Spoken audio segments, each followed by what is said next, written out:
And it is now my pleasure to introduce my good friend and colleague, Erin Reeves, who is an Associate Professor of Evidence-Based Social Intervention and Policy Evaluation at the University of Oxford, who will be chairing our next session. Turn it over to you, Erin. Thank you.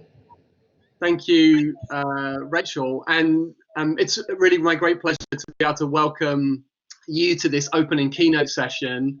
I'm really thrilled to be here, and I think the organizer has done such a fantastic job of moving this conference online. That's not a small thing, and so it's been great to be able to connect and hear about the research that's being done in this area at the moment. The sessions have been excellent, and while it's a shame to really miss being in person together, it's been fantastic to be able to hear about the work that's happening. It's also been really helpful to have all of our IT support, and so thank you so much for that help. After the session specifically, so after I've introduced our speaker, Professor Heflin will speak for around 40 minutes, after which we'll have time for questions and discussion. And so at the end of the session, if you do have something that you'd like to contribute, then feel free to raise your hand virtually, and we'll try to get through as many questions as possible. At the very end, I'm going to hand back over to Rachel for some other kind of general things that she'd like to touch on. So also, while I introduce the speaker, if it would be okay, would the IT support be able to start kind of bringing up Professor Heflin's slides? Brilliant, thank you so much. So we're absolutely thrilled that Professor Colleen Heflin can be with us today. She is Professor of Public Administration and International Affairs at Syracuse University, and her work spans a wide number of disciplines, including sociology, kind of my home discipline, but economics, public health, and women's studies. She's made important contributions to our understanding of material hardship, food insecurity, and poverty.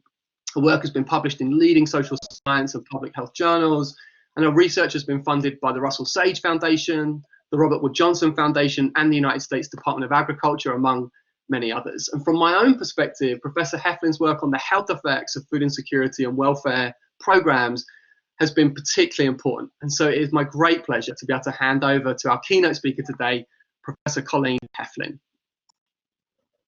Thank you so much, Erin.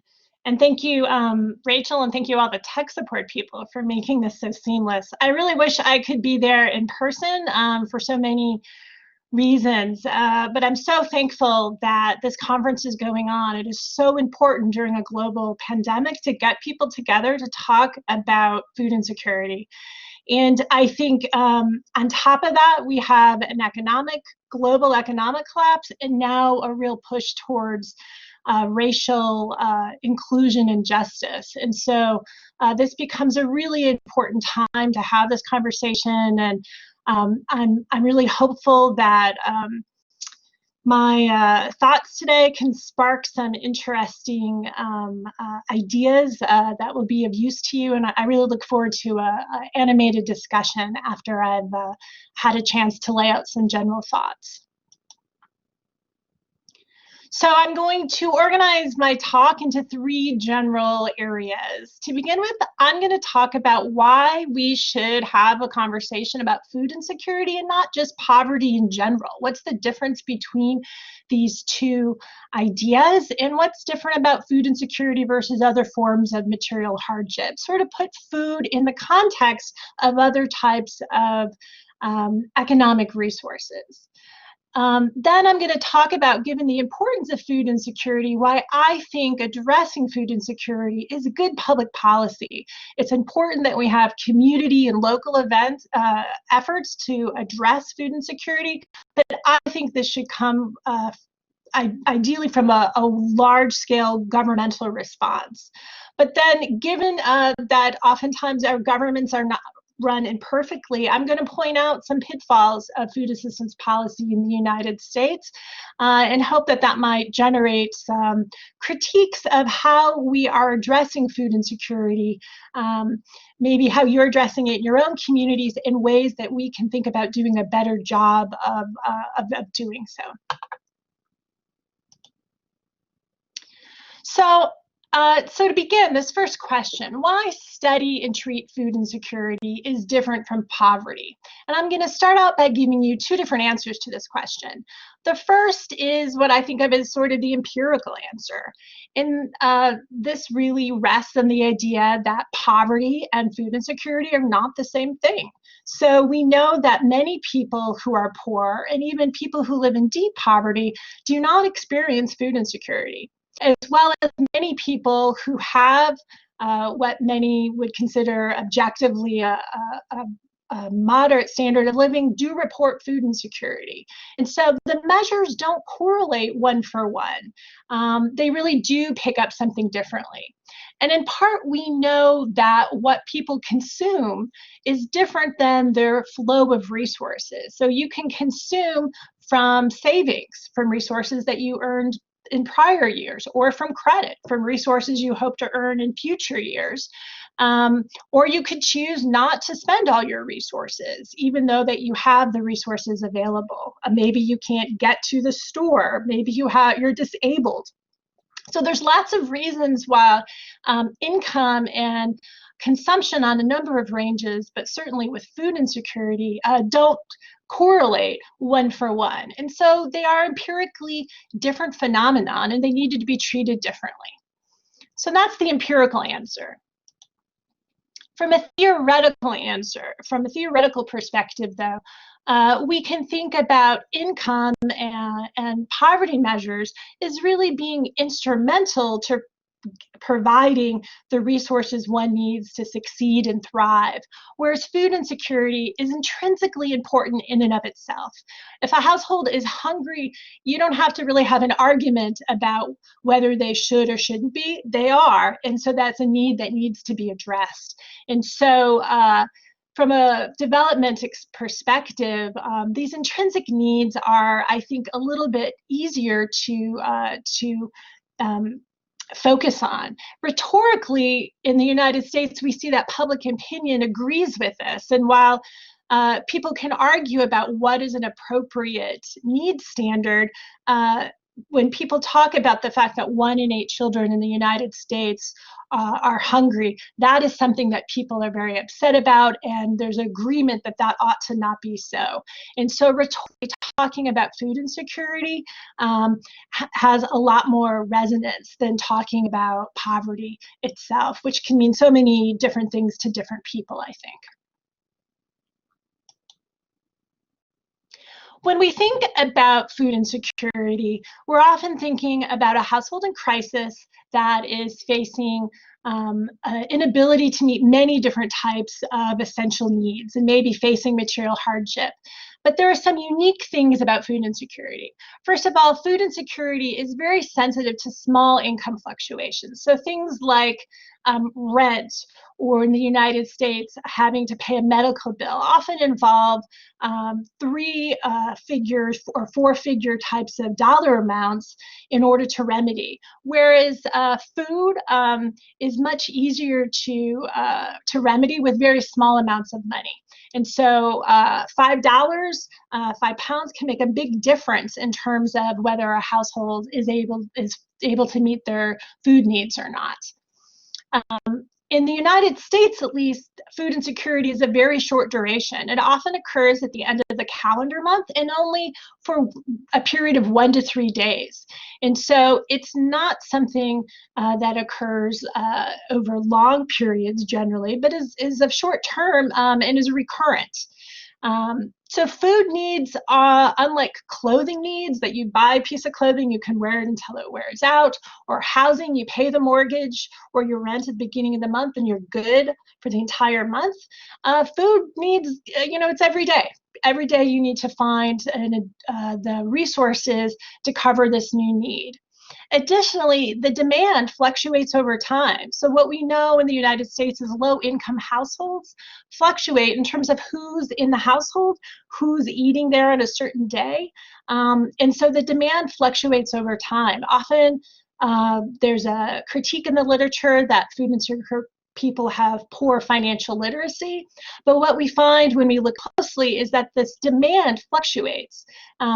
Who needs to be fed in a particular week changes. And we saw this particularly with this global pandemic, where children who were having food supplied at school were now at home, and now the household needs for food needs rose in a very short period of time with no ability to plan and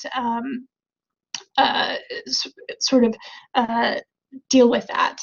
And then finally, food insecurity is not experienced uniformly within the household. So we know from quantitative literature that adults will often go without, will skip meals so that their children can eat. And there's also some new research showing that children will also hide their hunger and food insecurity from their parents, indicating that they've eaten other places so as not to have their parents worry about them. And so there's a sense that household members may be hiding the food insecurity from each other. And this isn't usually how things like homelessness or utility shutoffs are experienced, right? They're differentially impacting household members.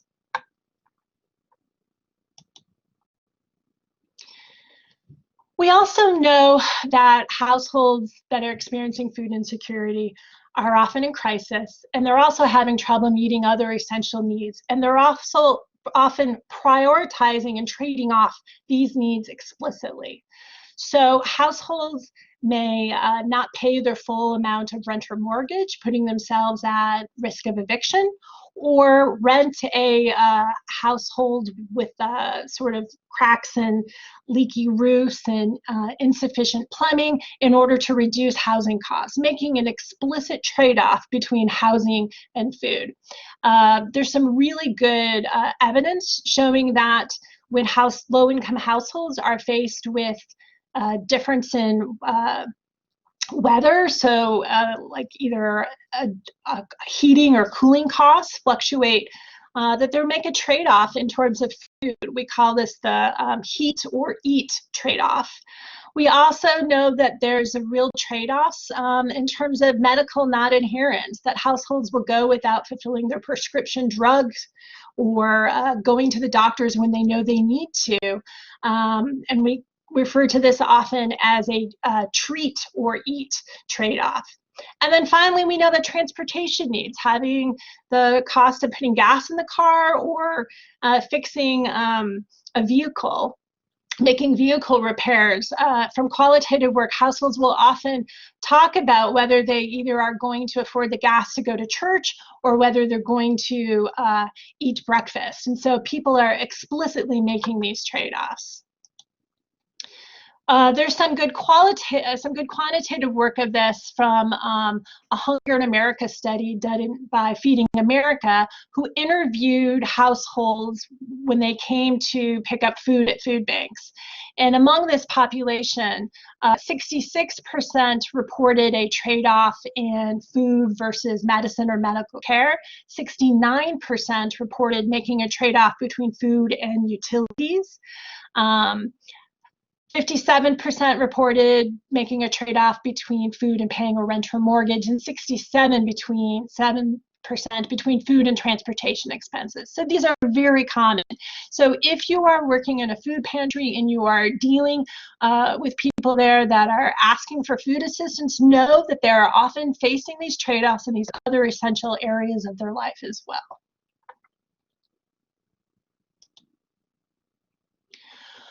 So these households then are in crisis. They're walking a tightrope. And what I want to argue is that addressing food insecurity at the policy level with governmental response is good public policy.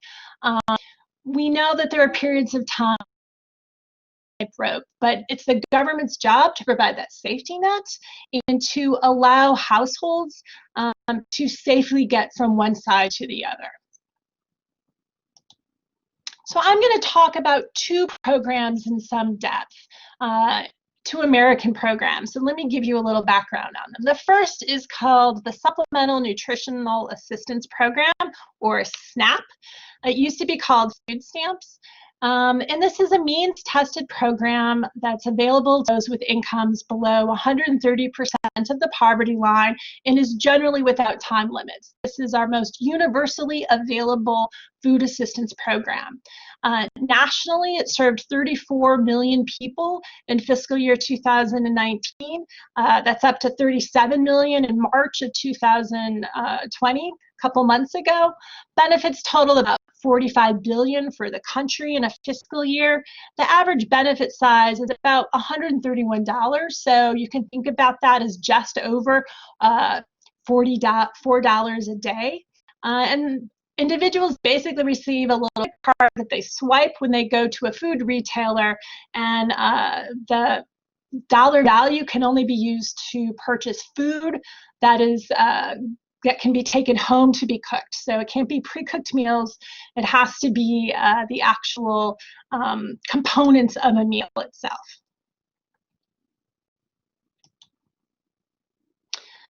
The SNAP program has been shown to be a very effective public policy strategy. So because it's tied to household incomes, as we go through something like a global pandemic and people lose their jobs and their household incomes decrease, more people qualify for the program and the caseload goes up.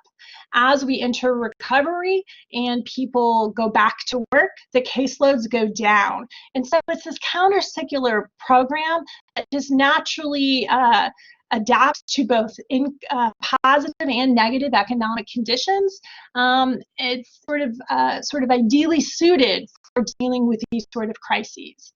We also know that SNAP benefits tend to be exhausted each month. About 98% are spent each month, and about half are spent in the first week. So people, when they receive their benefits, they go and use them immediately. And again, the benefits can only be spent on food.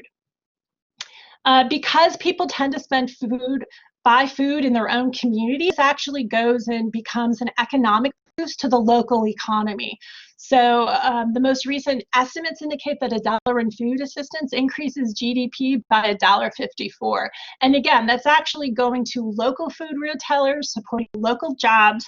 So it's really effective economic stimulus. In terms of the health implications, SNAP has been evaluated a lot. I think my favorite study looks at the rollout of SNAP county by county across the United States and finds that it has a number of positive impacts. Probably the largest is for low birth weight.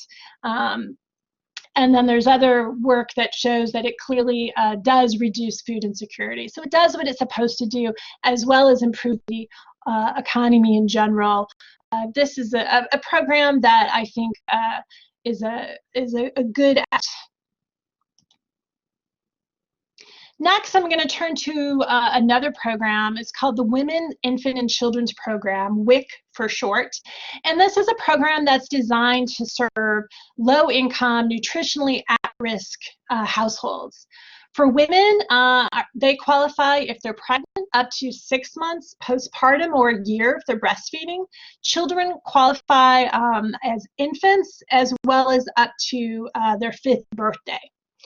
So the benefits are provided of a targeted voucher for food that is only good for nutritionally dense food. So this includes infant formula, infant cereal, milk, eggs, peanut butter, some fruits and vegetables. It's a very small list of foods, however, and it's only incredibly high nutritionally dense foods.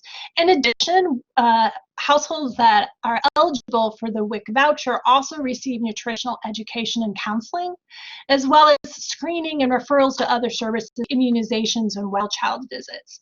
So it's got a whole bunch of benefits for mothers and young children packed into it. And this is delivered in local public health clinics, as well as the WIC voucher itself is delivered in local grocery stores and food retailers. Although there is some effort to try to increase access through things like mobile vans to go into areas where there may not be as many food retailers, to migrant camps and to Indian health services, places where there may be difficulty accessing benefits.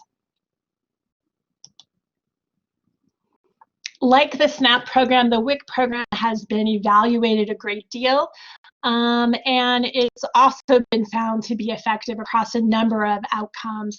First of all, about half of all births in the U.S. are to WIC eligible women, and so there is not as much stigma attached to WIC. It has a lot of people who qualify, and this is actually very helpful because it becomes a common experience for women who give birth.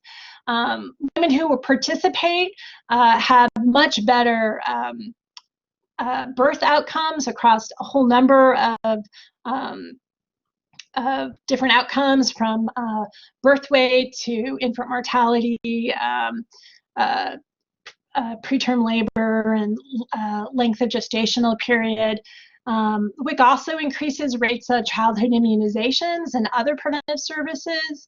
And we know that children whose mothers participate score higher on assessments of mental development and even better on reading assessments at school. So these benefits last for a very long time. And there's good evidence that WIC reduces household food insecurity, just the type of thing that you would expect it to do. So these programs in the United States can be very effective, which is why I think a governmental strategy for dealing with these types of issues is a good investment for the government. However, there are also a number of common pitfalls that we encounter that often come up. So I'm going to talk about three in particular that I'm very close to in the United States. One is community variation, which can be both a blessing and a curse. Another is administrative burden. And then the third is this kind of tongue-tied thing I'm calling the targeted intervention cliff effect, which hopefully will make some sense when I get there. So in the United States, although we have a federal government, we give a lot of flexibility to the states, and sometimes even below the state level to the counties, in order to allow local implementation of programs. So this allows both variation that can be positive and negative. And I want to talk about both. So in terms of positive variation, in some areas, they use some of their administrative funds to hire outreach coordinators to make sure that people who are eligible know about the program, that they can get help accessing the program, answering questions, and even working with food retailers to make sure that people have places that they can use these benefits. So these outreach coordinators really make the program accessible. States and counties can also choose what are the application processes that households have to go through. They can make them simpler, requiring less documentation. They can waive face-to-face interviews, things that just make it easier for people to go on the program when they're in crisis. Some areas are even going so far as to innovate, to provide text reminders and online applications, really using a modernized delivery approach to try to make it so that people can do it, access these benefits from their phones without having to go into an office, really bring the program directly to people. On the other hand, some states and areas have made these programs more difficult to access. There's one state that requires fingerprinting. Others require monthly recertification. And so these types of administrative regimes obviously make it more difficult to access benefits. As well as there's a real localized approach in terms of how difficult or stigmatizing the interactions can be with the local eligibility workers. And this is particularly for immigrants and for those in deep poverty who may experience a lot of judgment or fear around interacting with the formal government process. As a consequence of all this variation, how easy it is to access the SNAP program depends on what state you live in. And so in the kind of brown there, we have sort of the average level of access. So across the country, about 85% of eligible individuals access the program, but we see there's huge variation. So the red states are the states that have the best access, and many of these actually have 100% of participation among eligibles. So these are states that go out of their way to make the process easy to access, that have a culture around the program that really emphasizes individuals' rights to the program, and makes it less about stigmatizing people as takers and more about how the government is here to help you feed your family, and we all understand people go through a hard patch. And so there are cultures here that are different in the different states. The blue states here are the states that have the worst access. And Wyoming, which is a tiny little state in the middle here, has 57%, much lower than the national average. And partly it's a really rural state, but partly they had a benefit regime, which has really made it very difficult to access the program. And so as a consequence of this program that I described before, many people don't have access to it. And certainly where you live is going to determine how easy or difficult it is. I think this is a problem. Another thing I want to talk about is administrative burdens. So the governmental view in the United States is a real concern about fraud and cheats. And so there's a lot of requirements for people to prove that they need the program and that they're deserving of the program. And so there's a lot of obstacles and frequent recertification required in order to get on the program. And this is difficult for households who are in crisis, who are facing food insecurity, to sort of be able to comply with all of those recertification regimes. So there's some really interesting work by psychologists and behavioral economists that look at how scarcity reduces people's cognitive ability to deal with multiple tasks at once and sort of juggle different tasks. So if you're worried about where your next meal is coming from, of how you're going to feed your child tomorrow, you may not remember to bring all the documentation with you to the office that you need to, because you're focusing on an essential need, and these other administrative burdens feel less important to you. Additionally, there's increased work that sort of talks about administrative burden in terms of the learning costs. So how do we figure out what we need to do and whether we can get the program at all? Compliance costs, to sort of what are the certification and documentation requirements, and then the psychological costs, just the sense of people realizing that they are maybe their own internal stigma and feeling of despondence about being in this position where they need this benefit. And all three of these types of costs make it harder to comply with these administrative requirements that our programs often require. There's some interesting study that I helped take part in that looked at the extent of how the administrative burden causes households to go through periods of non-receipt of SNAP benefits. So because households don't comply with the requirements on time, they may experience a gap in benefits. And often that gap is noted by going to the grocery store with a full cart, swiping the card and finding out that the cart is empty. And so that is a experience that many SNAP recipients will be able to recall. And according to estimates, about 1 in 4 households who received SNAP, at least in fiscal year 2011, reported that this occurred to them. We could see it in the data that they went without. So this is a case where our program, which is trying to create smooth food consumption and create stability, is actually creating instability in the households that it's serving. As a consequence of this instability, there's extra healthcare costs as well.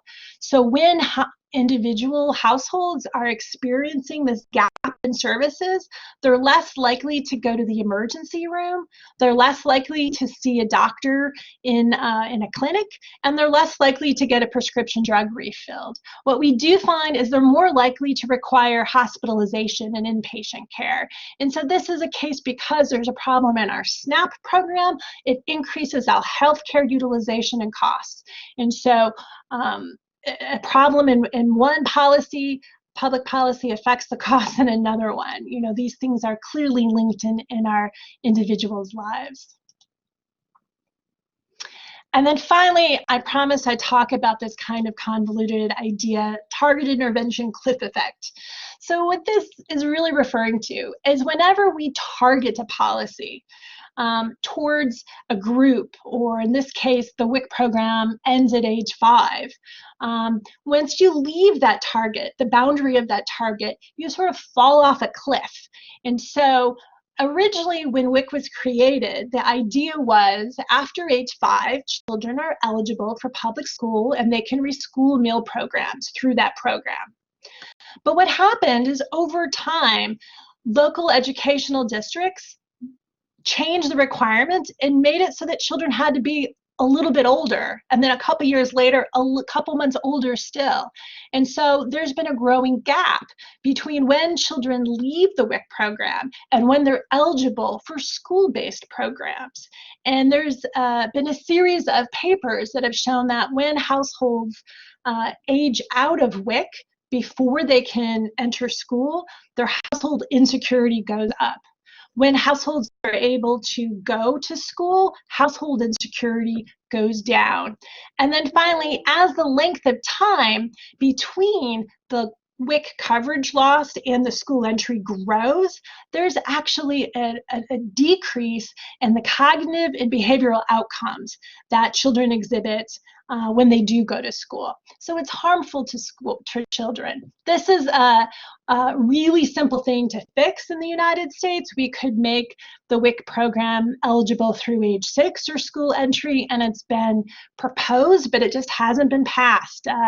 We're having trouble getting people to agree on much of anything these days. So this is a case where I just want you to think about this targets and the boundaries of the targets. So in conclusion, my sense is that many of you are working in the community, you're delivering food assistance directly, and my charge to you would be to think about this as a leadership challenge.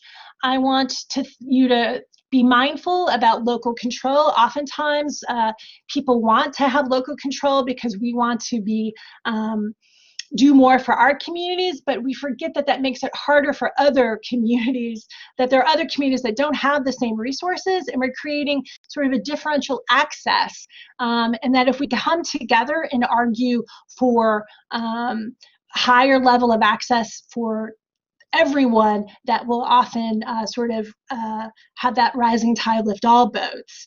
I think it's easy to get caught up into administrative protocols in order to figure out how to decide who needs the program, but we need to understand that households that are experiencing food insecurity are in crisis, and we're often creating procedures that are going to penalize them for dealing with the very conditions that we're trying to remedy.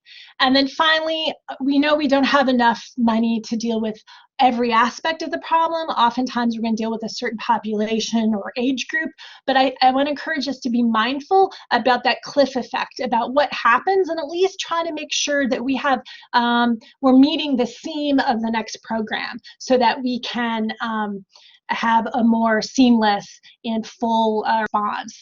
Food insecurity is such an important issue today. It's going to be a significant issue, certainly through this global pandemic. And I think we need, the best minds and the biggest hearts to get together to work on this.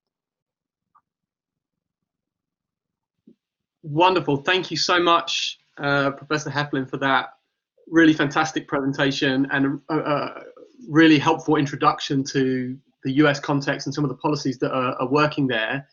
For those of you that may have questions, feel free to start kind of raising hands. I also think that the chat will also now be open as well, so that if you wanted to ask questions in the chat, we can, if you prefer to do that, then we can do that there too. So I guess a question that I wanted to ask, maybe just to kick the conversation off, was you've made the case that some of these programs are effective not only in reducing food insecurity, but also in affecting a wider range of outcomes. And while I'm certainly not an expert in this area, my sense is that over the last few years, there has been some talk about reducing the generosity of some of these programs in the US. Why do you think there's been that move potentially to at least discuss reducing, given the evidence that's been accumulated that these things work, achieving at least some goals that we really care about? That's really a great question, Aaron. I don't think it's an evidence-based argument. And so I think the evidence clearly shows, the United States, we're dealing with a population that's aging, our healthcare costs are through the roof, and our healthcare is really hurting our economic growth right now because we don't have a nationalized healthcare system as you guys do. And so the fact that SNAP reduces healthcare costs across a number of domains should be a strong feature for support for it. But I think many people are frankly embarrassed at the sense that we have a program that provides food in such a wealthy country, and so they'd like to have fewer people on it. And so, 34 million people seems like a lot, and so why don't we try to kick some of these off? I think it's embarrassment, frankly. It's not good public policy, I'll say that. Thank you, great, really great answer. So we've also had the slides brought down, so I think people can see us as we talk, but we also have a question from Rachel Headings, I'm assuming. So if we could maybe, yeah, that's it, pass over to Rachel for your question. Yeah, thank you for letting me ask my question, and thank you so much, Colleen, for your presentation. It was really interesting. So I actually have two questions. Should I just pick the one for time reasons, Aaron, or am I okay to ask both? Yeah, I can let you go with both. Let's okay. See how we get on. We've got some time, so let's go with both. Great, thank you. So it's obvious from my accent that I'm also American. And so I've been in the UK now for 2 years and doing food policy over here, especially in regard to poverty. So I guess my question is kind of on the labeling of terms, and my first question, and about how we discuss these issues. So at the start, and please let me know if I'm misrepresenting what you said, but it sounded like you were saying that there's the difference between food insecurity and poverty, and that they should be discussed as separate issues. My question is coming from my experience here in the UK, where food poverty as a term is much more prevalent than it is in the US. And actually, through my academic courses and things like that, we've been encouraged to speak about it in terms of poverty rather than insecurity. And I think my notion is that this has to do with different perspectives as far as welfare being accepted and encouraged here versus in the US, it being more of an entitlement perspective rather than a welfare perspective. And I just wondered if you had any thoughts on that and the difference in language on how we talk about that and what you think the reasons are for it. And then, my second question, just really quickly, is about stigma, which you brought up a couple times, and the difference between in-kind support versus, like, through food banks and things like that, versus income support. SNAP is interesting because it is one of those that you have a card, so it's not like a voucher that you're bringing to the cash register. That's as obvious. But that could be some of the reason for its success. And in the UK, as far as I'm aware, it's still mostly on a voucher system through Healthy Start or things like that, or in-kind food donations and relying on charity through food banks. Thank you so much. Those are excellent questions. Thank you so much. The first question, I think, is really pointing to the importance of language and framing. And I think this is absolutely culturally dependent. And so whether you refer to food insecurity or food poverty, I think is definitely going to be a function of the local conversation. So in the United States, poverty is no longer seen, doesn't generate a lot of sympathy or support. And so about 25 years ago, we actually created a new measure and a new way to talk about it around food insecurity. And that has generated quite a bit more research and support. With that has actually come the growth of the food pantry networks, which were a very few of them existed 30 years ago. And since we named this thing called food insecurity, it exists, we measure it, and now there's more ways of addressing it. So I can't speak as much. I'd love to hear what some of the other people think about the wording of food poverty. I can't say enough about where that's coming from, but I can say that in the United States, it has been a very effective strategy to come up with a new term to deal with this issue and sort of name it as a new thing. In terms of stigma, that's also going to be sort of culturally, I think, relevant in terms of what the perspectives are. In the United States, people are very much against giving people cash. They're worried about what people will do with it. And so some type of voucher is really all that we can people feel comfortable doing. But we moved from the actual stamps and physical vouchers to these electronic vouchers. And SNAP in the early 2000s, and WIC actually just this year, I think we're done rolling them out across the country at this point. And the sense is the stigma has been very great using them in food retailers. And so reducing that stigma absolutely increases the acceptability of participating in the program. I think it's better, there's also a sense that it's better to give people choice over the foods that they purchase instead of providing them with a food basket. So the sense of providing a parcel of food, that is one of the discussions we're having again in the United States.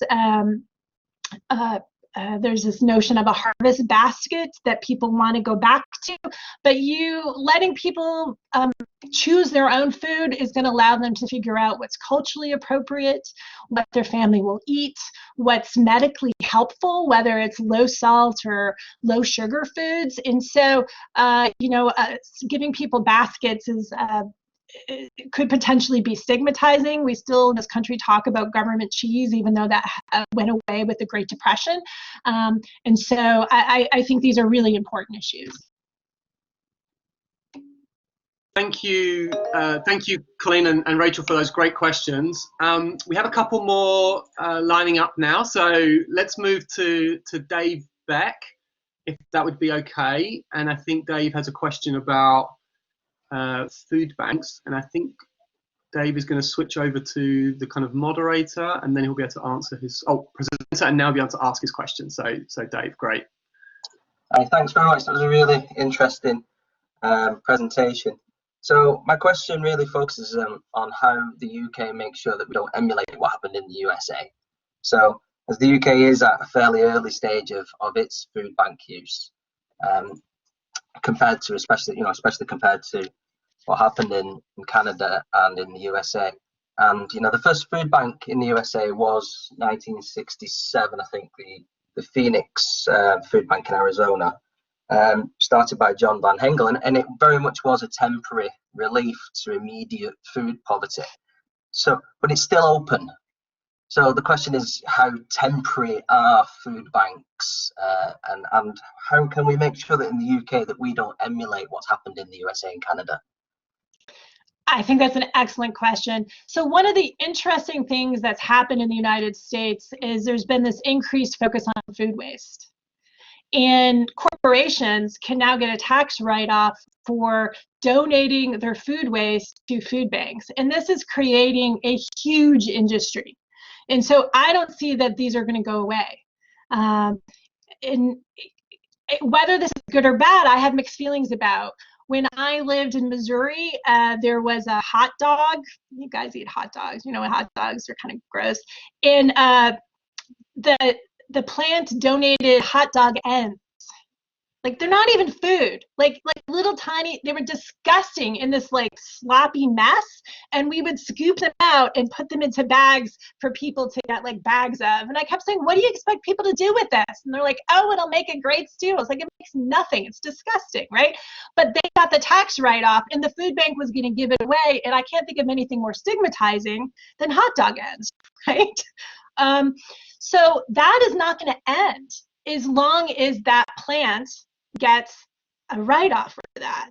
On the other hand, there's also and I have to say, and that food bank was horrible quality. They got candy bars that were expired. Like, they got horrible, horrible stuff that I thought shouldn't have been given out at all. Other food banks get really good quality, maybe seconds of apples, and they cut them and make apple slices. And, you know, like, it doesn't all have to be bad food. And so I have mixed opinions on this, but I think as we think about food waste, we need to not just provide this easy off-ramp of food, but also encourage better industrial production processes so that we don't produce it in the first place.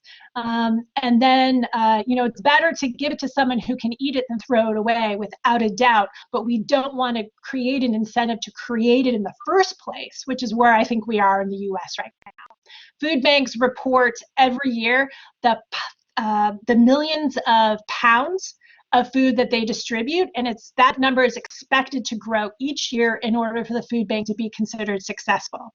So I think you're right. We have a problem here, and that this is not necessarily something that I would encourage other countries to emulate. But looking at your food waste production, I think, is probably a start.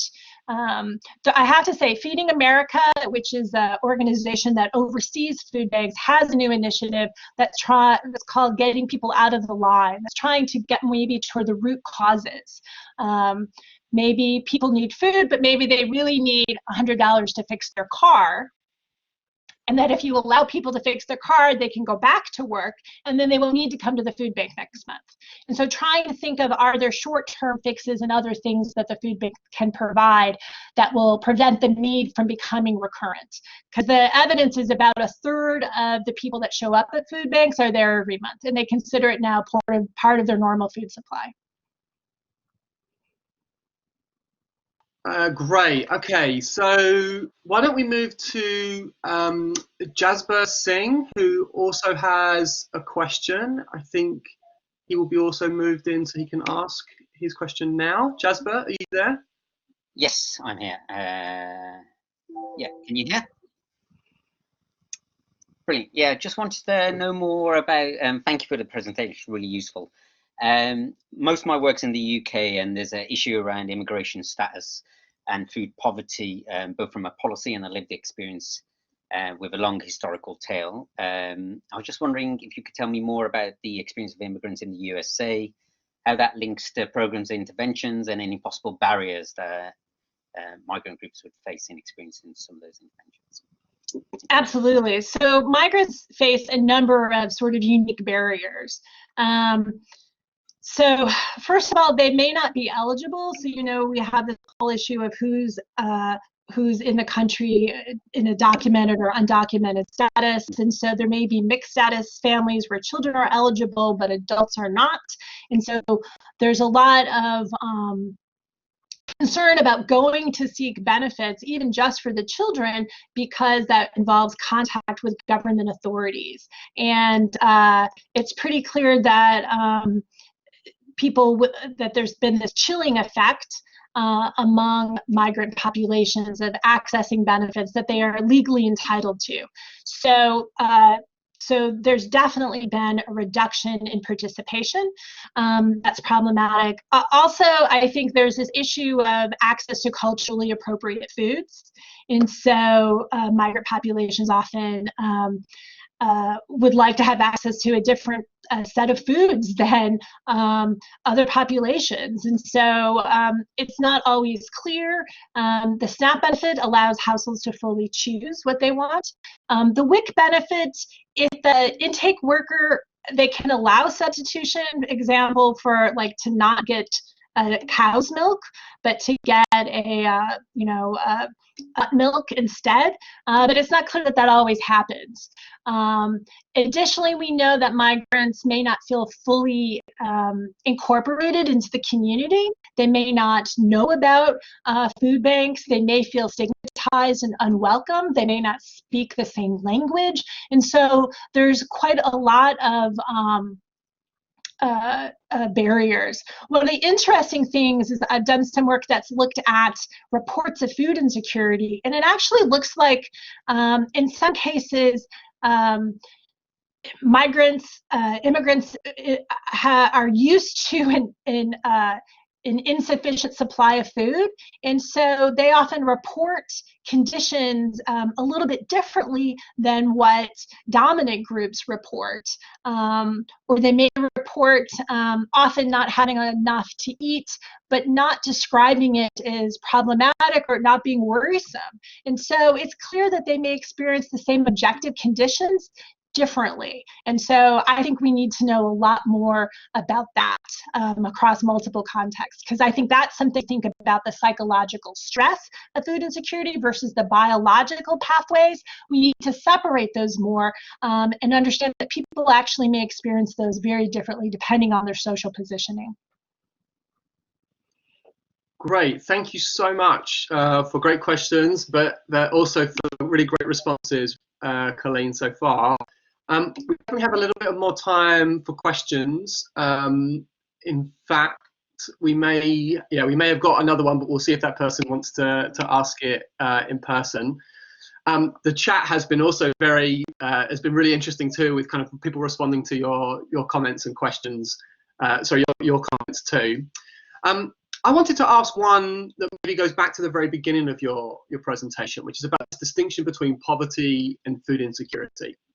So the way that I heard you kind of make that argument is, in part, poverty is about kind of the resources that you have, whereas food insecurity is to some extent about the consumption patterns that you use with the kinds of resources that you have available to you. But I could also imagine people wanting to perhaps make the argument that these are part of an underlying kind of issue around hardship, material deprivation, and also that there might be kind of political reasons, maybe not in the US actually, it might play out differently in other countries, but there might be political reasons to focus on poverty rather than food insecurity per se. That is, it might be easier to generate political will around things like poverty rather than food, which might be more attributable in some ways to perhaps practice-based issues where people think they don't know how to prepare meals, or it's more about balancing budgets. And so there's kind of a worry there, I think, I can imagine from some people, by focusing on food insecurity, it sort of allows them individualizing framing, whereas focusing on poverty has a kind of more structural bent to it. What might your response be to that kind of way of thinking about that distinction? So I'm kind of of two minds of that, Aaron, to be perfectly honest. So on the one hand, I think that you can take, you know, the same households with the same sort of income level, but if they have access to different resources in terms of family and friends networks, they live closer or farther from grocery stores, right? Then they're going to sort of experience a different level of resources. Additionally, they may have different demands. One household may have more medical needs, or have just more people and have more chaos. And so I think there's this difference in demands and resources that means that people at the same income level experience their food needs differently. And so I think it's reasonable to you know, acknowledge that up front. On the other hand, I think if I had a magic wand, I think it's much more efficient just to give people sufficient income and let them decide how to spend it. And so I think people seem most willing to do this in the developing world, where we seem to finally be getting to the idea that you can just give money, and poor households will actually maximize their utility just fine. But in the United States, we're definitely not going to do that. And so I'm sort of operating within this context, and so working with. Absolutely, thank you. That's a really helpful response. We have a hand up from Deborah David, and so I think brilliant. I think she's now able to ask. Yes. Hi. Hi there. I was just wondering if you could remind me, if Professor Heflin could remind me of how the WIC and the SNAP systems operate in terms of dietetic input over there. I'm just wondering if in the UK we could have something a bit more structured and formalized here, I tend to pick up things ad hoc when I'm doing cooking sessions or, you know, some group sessions, but it's not structured. It's you're sort of talking around the subject, trying not to, you know, bring up stigma, etc. So I just wondered what your thoughts were on that. So the issue is really about dealing with like nutritional education. Yeah. Yeah. So SNAP in most states doesn't have any nutrition education at all. And so households can choose to use their benefit however they wish. And there's a great deal of concern about that people aren't spending it wisely. Some states have talked about sort of limiting the purchasing of sweetened beverage products so that's not possible. WIC, on the other hand, has nutritional education as a critical component. And so because it's so important during pregnancy, the postpartum period, and then thinking about the introduction of foods to young children in order to build their taste buds and their sensitivities. So that is a critical piece within the WIC program. And I think it has been quite successful, at least when it's done in a non-stigmatizing way. And so I think it's possible that there may be something there that could be useful, actually, but it's not coming from SNAP. It's only going to be in WIC.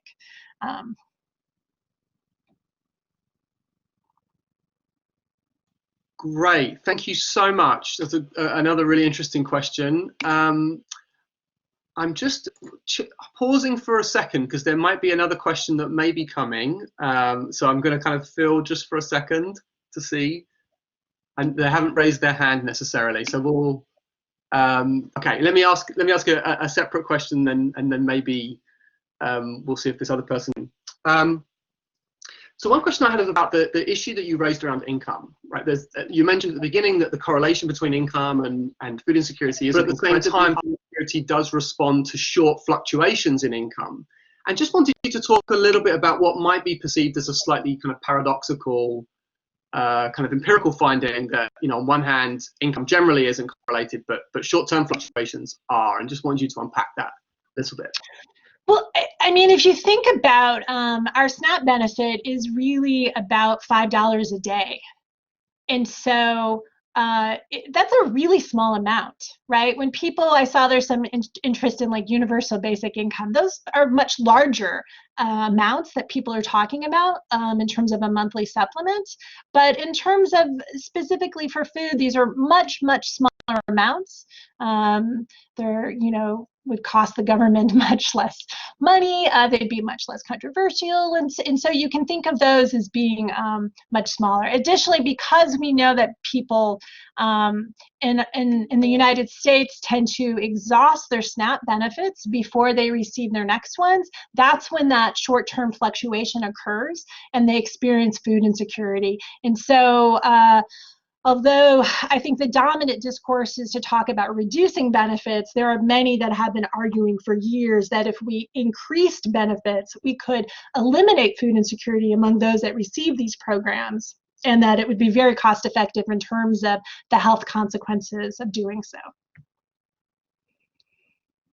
Great, thank you so much. We also have Catherine Conlon, I think, who's going to ask another question. Catherine, are you, I think, just coming in perhaps at the moment?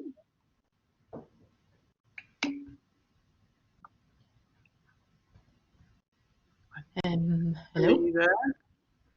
Hello? Yes, great. Can you hear me? Yes. Yes, sorry. Hi, Colleen. Thank you for a very interesting presentation. I was just wondering how much you think obesity in the US is related to food insecurity issues, and in particular the WIC and the SNAP programs, whether they address that or not. Yeah, that's such an interesting question. I actually take a really strong view on this, and I think obesity is unrelated to food insecurity generally. It's certainly unrelated to SNAP and WIC. So we think of obesity as a long-term sort of slow moving problem of people, food consumption. And we know that issues of SNAP is generally, and WIC are usually not received for a very long period. And so it's hard to imagine how something that is so ubiquitous across our country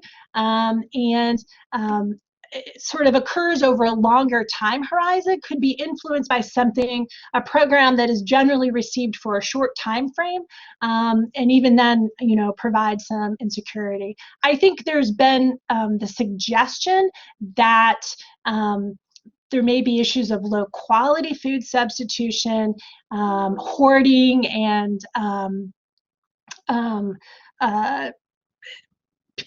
people sort of eating more at one period of the month than another, but we haven't actually seen, I think, enough really good evidence to show that that's changing people's biological responses, that that's leading to the obesity problem. I think that these are sort of dimensions that are often found but not limited to the same population, and that they actually move in different time horizons, and they're probably somewhat correlated but not causally, is my sense for the most part. Thank you, Catherine, and Colleen again. I think we perhaps have time for just one final question, and what I'm going to try and do here is pick up on some comments in the chat around universal basic income, but maybe ask a broader question that maybe touches on that, which is, you've talked about two things that you think work well in the US. What do you think the US could additionally do to help make more progress on this issue around solving the issues of kind of hunger and food insecurity? And I suppose that the specific link to universal basic income there is, do you think that that might be part of the solution, or is there something else that you would point to? I think some form of universal basic income. I would even be happy with a child allowance version of that focused on children. I think would be hugely useful. I think anytime that we can provide income stability for a time period to allow households to recover from an event, to help them sort of grow and thrive and invest in their future, that we are going to see sort of positive outcomes of that. I think there's differences in the amounts. Again, I think we'd be lucky in my country to get sort of a child allowance. I think a universal basic income, the economists would go crazy about the labor disemployment effects, but I think we should be moving towards stability, and that should really be our focus. We should be providing governmental support to provide stability for households to grow and thrive, so that they can sort of move forward and fully develop their own potential. Yeah. Thank you so much, and also thank you generally for such a rich and interesting presentation and real insight into the way that the US is sort of thinking about and tackling this problem. Also, thank you to all of those that have been involved in the chat and also with asking questions. We really appreciate your input. It's made for a really vibrant and interesting session. I'm going to hand back over now, I think, to Rachel, who has a few things that she would like to kind of wrap up the session with, but we're really grateful. If we could imagine raucous applause, I sort of feel sad to end on that note, but that's how I wish we could do that. But thank you so much, Professor.